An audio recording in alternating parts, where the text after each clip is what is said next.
kita berharap di daerah Papua pun harus ditanam kelapa sawit. Rencana Presiden Prabowo Subianto yang ingin agar Papua juga ditanami kelapa sawit dikritik oleh Amnesty Internasional Indonesia. Pasalnya gagasan tersebut dinilai sebagai cerminan pengabaian terhadap pelajaran bencana ekologis. Kritikan ini disampaikan oleh Direktur Amnesty Internasional Indonesia, Usman Hamid, melalui akun media sosialnya pada Rabu 17 Desember 2025. Usman awalnya menyinggung pernyataan Prabowo di awal tahun yang meminta lahan sawit ditambah. Prabowo saat itu meminta semua pihak untuk tak takut terjadi deforestasi. Namun jelang akhir tahun, bencana ekologis melanda Sumatera. Menurut Usman, hampir seluruh warga kritis dan para ahli lingkungan telah menyimpulkan bahwa bencana ekologis di Aceh, Sumatera berkaitan erat dengan pembabatan hutan. Karena itu, rencana menjadikan Papua sebagai kawasan sawit dinilai sebagai langkah yang mengulang kesalahan yang sama. Usman lantas menekankan posisi strategis Papua dalam ekosistem global. Ia menyebut Papua sebagai salah satu dari 3 kawasan hutan terbesar dan tersisa di dunia bersama Amazon dan Kongo yang berfungsi sebagai paru-paru dunia. Diketahui keinginan Prabowo agar Papua ditanami kelapa sawit disampaikan saat rapat bersama seluruh kepala daerah Papua di Istana Negara Jakarta Pusat pada Selasa 16 Desember. Selain swasembada pangan, juga swasembada energi. Jadi kita berharap tiap daerah juga nanti swasembada energi. Saya kira Papua punya sumber energi yang sangat baik dan Menteri ESDM juga sudah merancang bahwa daerah-daerah Papua harus menikmati hasil daripada energi yang diproduksi di Papua. Di samping itu, kita ujungnya nanti daerah-daerah yang sulit, kita harus dengan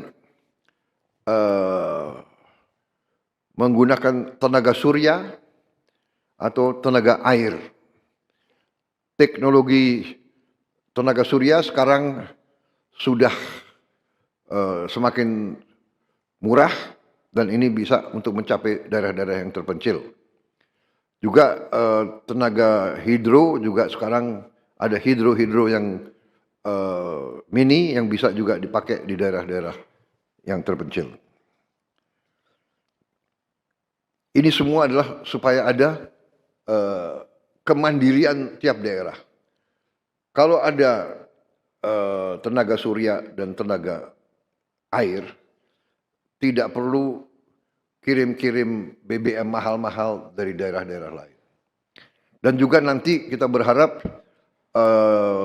di daerah Papua pun harus ditanam kelapa sawit supaya bisa menghasilkan juga BBM dari kelapa sawit.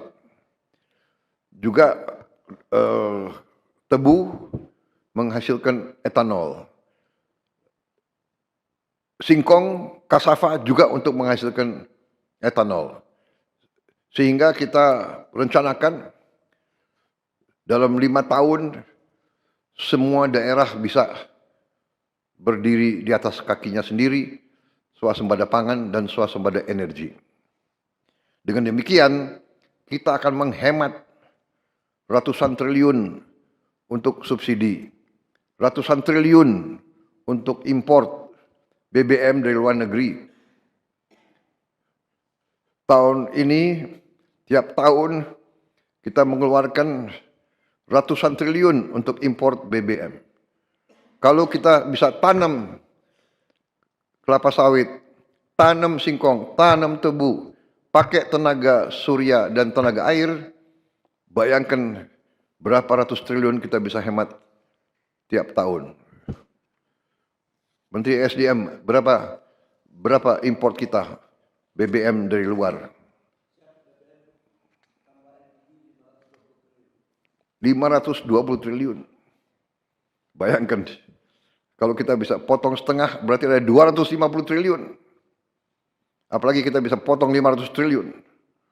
500 triliun itu berarti tiap kabupaten bisa punya kemungkinan bisa punya 1 triliun.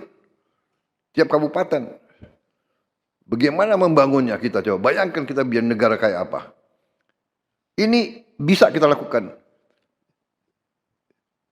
Potensinya ada, rencananya ada, dan kita akan buktikan.